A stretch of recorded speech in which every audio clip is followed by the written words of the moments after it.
Hi and welcome to my playhouse, and today's video is going to be a little bit of data center maintenance. I'm not running a whole lot out here right now, power prices, and well, I've kind of consolidated a lot of the stuff into just one server and one NAS, so and I haven't come up with anything at the moment that needs a lot of compute power. So yeah, we're probably gonna keep it that way, but I like to shift stuff around just ever so slightly once in a while. And one of the oldest server that I have in here is this Hewlett-Packard DL380 Generation 6. There's nothing wrong with this server. It's actually a pretty good and stable server from Hewlett-Packard from back when servers was built really well. So but yeah, it's getting old. It's the same generation as the Lenovo/IBM X3650 Model 2. It's the same generation as that, and we're gonna take it out of the rack and probably put in something newer, and probably not in this video. In this video we're just gonna take it out and we're gonna store it. I like the server, so I'm not gonna throw it out or sell it anything. So I kind of I'm hoping to at some point have a generation 1, 2, 3, 4, 5 and so on. I haven't been doing enough to get there though, but yeah, maybe later. So here we are looking at the Generation 6, and it has these left thingies to pull it out of the rack, and this is really well built, I must admit. And it has this thing to pull out where the serial number and, well, the idle password is there as well, if you haven't changed it. It has a lot of LEDs right here to make you aware if there is something wrong in the server. The server has 16 slots of... Oh, sorry. This server has 18 slots of memory. So there's a little LED to show if any of those slots are not good. And it has the network connections up here, 4 network connections. It has the fans down here, 6 fans, 2 power supplies, over temperature, power cap, processor 2, processor 1, and ambient status. So if the data center itself is too hot, it will complain. It has the UID, blue LED on the back. It has a health and power on, VGA connection, 2 USB connections, room for 8 hard drives here. They stopped putting them in this way. Nowadays they're all like this, less wasted space. And this one has 300 gigabytes spinning disks in it, 7 of them. So yeah. Further this way we have the CD-ROM drive, and actually a read-writer drive, so it can do both. Which I've never used that in a server, I believe. And then we have the model number here, the DL380 Generation 6, and another one, and a warning that there is an Intel inside. At least that's how it goes if you're an AMD fan. So yeah, let's try and pull this out. I do not believe that there's any cables in it, so it should slide right out.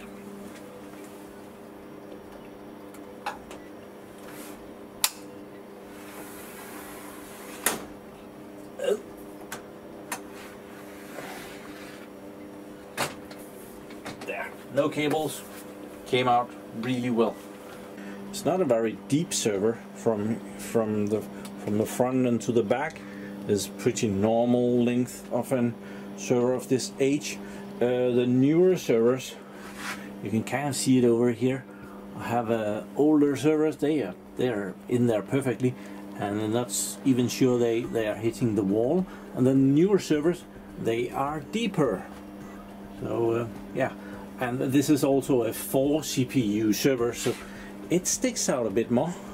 So let's detach it from the rails and put it over on this thing so we can have a better look at it. So these rails, they're not the best. There is no like bearings or anything, so it's just metal that slides on metal, and to release it you have to press this and it will slide even further out, and we can put it on the thingy. So these are kind of cheaper rails, but I think nowadays most of the server providers provide these cheaper rails, and it makes good sense, because if you install a new server, the odds are that you will never slide it out. So it's only really needed if something breaks in the server, or if you choose to expand the server or upgrade it up at some time. But I had plenty of servers at work that we install, and they are never slided out before they are decommissioned. So spending a lot of money on rails with bearings and nice stuff might not be the best use of money. So even though these feels very cheap, and probably are, well, it might make good sense anyway. But from a point of nice quality, this is not there. So let's see if we can do this. We usually can. I'll place this thing to put the server on right about here. It's there. And let's press it, and then it comes out further. And don't hit the camera, but put it down. Fixed. And then we can slide these in again so that I don't hurt myself on them. And we have to figure out how to get the rails out of this. Some of those weird systems. Well, we'll figure that out. So here's the server, and before we open it up, I think we should just have a sneak peek at the back. So here we are. There are some expansion ports. 1, 2 here. 1, 2, 3 here. 1 here. 2 power supplies. We have the little tool for doing stuff in the server, which is a really nice little thing that they put that there. I don't know why it's outside of the server. I would have probably put it inside of the server, but oh yeah, that's just me. Then we have 2 network connections here, another 2 network connections here. Actually, it says that this is 1, 2, 3, 4. This is the ILO adapter. This is getting heavy quickly. Serial connection. Then we have 2 PS2 connections for the keyboard and the mouse. Those 2 network ports. Then we have the VGA connections and the 2 USB connections, and we have the blue LED here. This is pretty cool that you can press it on the front and the back, and it will do both. So yeah. They used real metal back then. It's heavy, so that's why I'm saying that it was built really well. Even if I'm not a Hewlett Packard Enterprise fan, I must admit that this is a really well built server. It has a weird system inside though, but well, we'll get to that. So in the front here, that's where the drives lives, and the CD-ROM drive is there, and there's the backplane for the 8 internal discs, and we have the fans, and then we have this thing in the back here, which is the riser card. So there's a big thing here for the riser. Some engineer got a lot of time out of this. I'm not entirely sure how nice I think it is, but there's 2 finger screws here, and then there's a couple of levers here that you pull up there, and this comes up, and what it does is that it pulls these 2 riser cards straight up, which is of course a good idea. But yeah, here are the 2 riser cards. I'm sure these can be replaced for X16s. I'm not actually sure, but I would expect that. I haven't done that in this server. They would be very easy to modify, to just remove the end of the connector here, so that you could put in an X16 and just have it sticking out. But I have never done that on this server. Not really my model.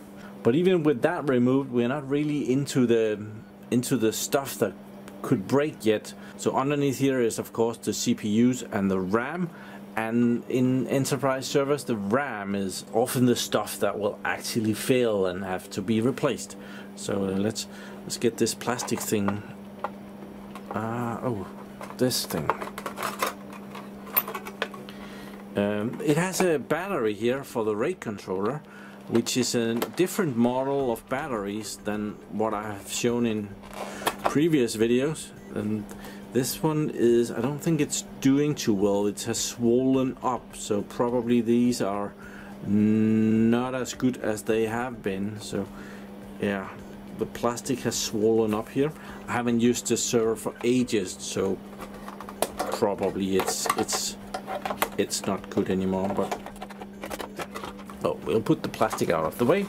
Then there is these 18 slots and 2 processors, and the processors has this oh, it's not a weird system, it's pretty cool system for opening up for the processors. So and then there's just the heatsink, and there's the processor underneath, and there is like pressure points so that they've made that they get good pressure, and yeah, it's pretty okay. So when you close this, the middle pressure's down on the CPU coolers here, and underneath are the CPUs. This server does the Intel Xeon 5600, 5500 and 5600 series of CPUs.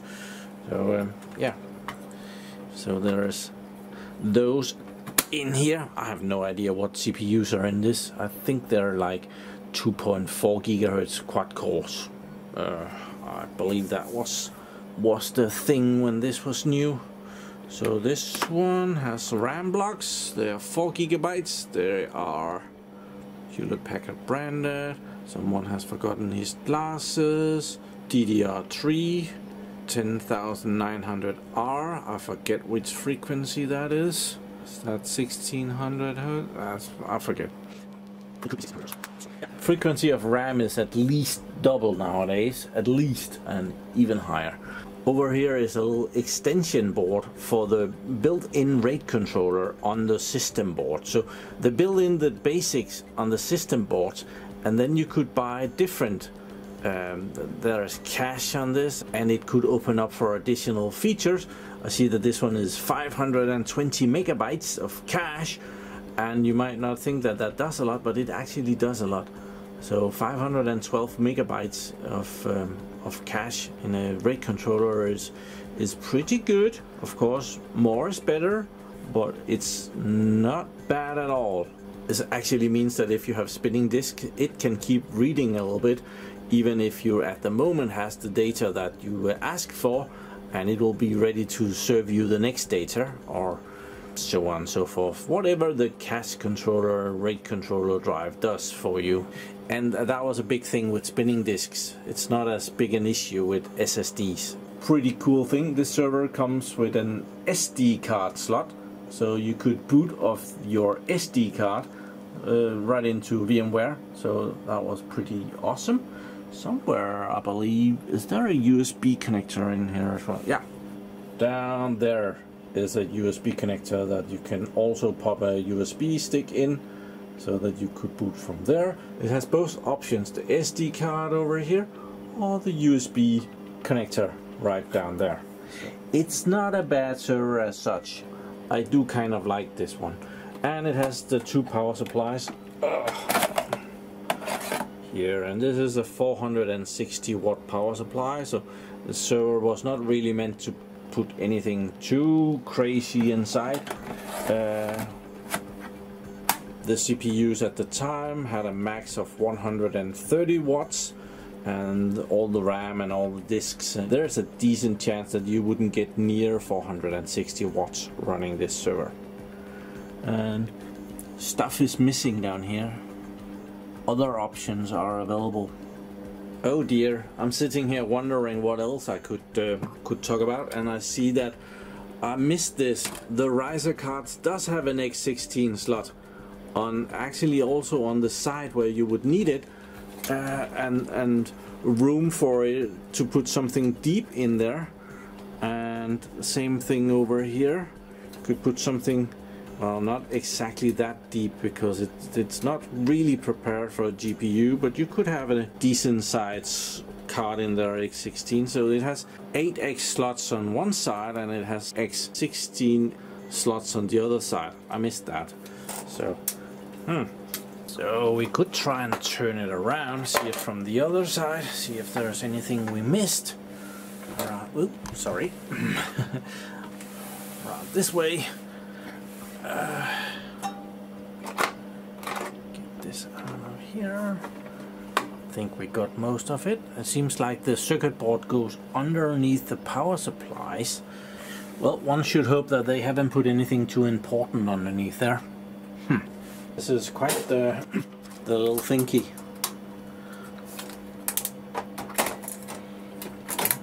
It's not that little, but it's quite a big thingy.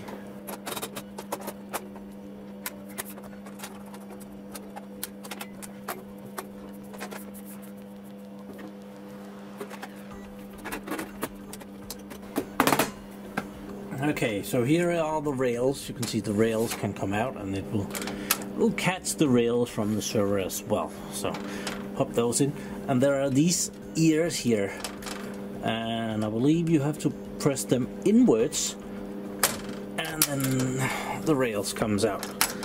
Okay, I didn't do that well enough on that one. Okay, next, let's see if we can do that again. Press in and forward. There, and it's loose. Awesome. And around the back. Oh, how do I do this? I'm getting too fat for this.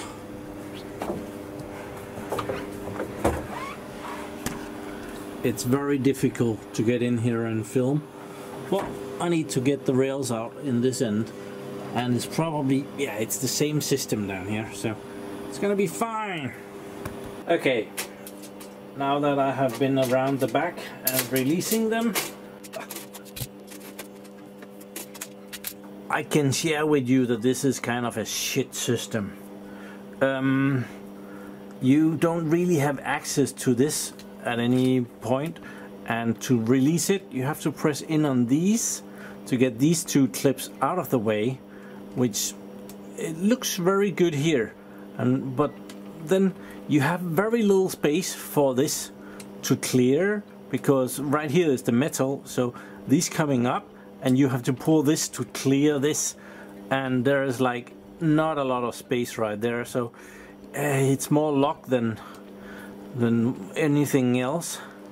And yeah, this has a tendency to bend. You can kind of see this one is bended, so these are not straight.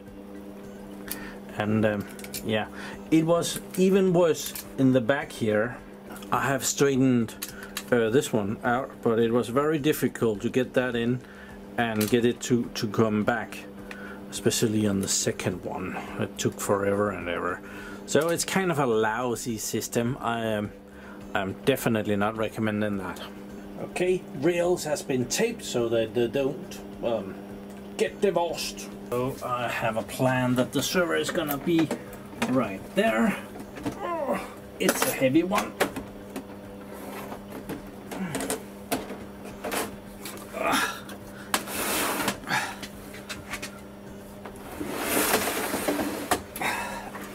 There. Good. Okay, so that server is out of the rack. It might be a while before we have a look at it again, because yeah, I haven't been looking at it for years, and I think, well, it's time to get something else in the rack so that it's easier accessible. It's pretty cold out here at the moment. The weather has turned cold outside. Well, actually not that cold, but colder. So underneath here I have the air intake of the data center. I've actually just blocked that up because it was uncomfortably cold for humans in the data center, and yeah, I need to work here as well. So if you are in need of new servers to play with or for production, I very highly recommend Bargain Hardware, and that is bargainhardware.co.uk in the United Kingdom for refurbished server hardware. And if you use the checkout code MyPlayhouse, small letters, at your first purchase, you get 5% off of that purchase which is awesome. That will very often at least pay for the shipping. So thank you very much for watching my videos. Do subscribe to my channel so you can see me again, and have a really nice day. Bye bye.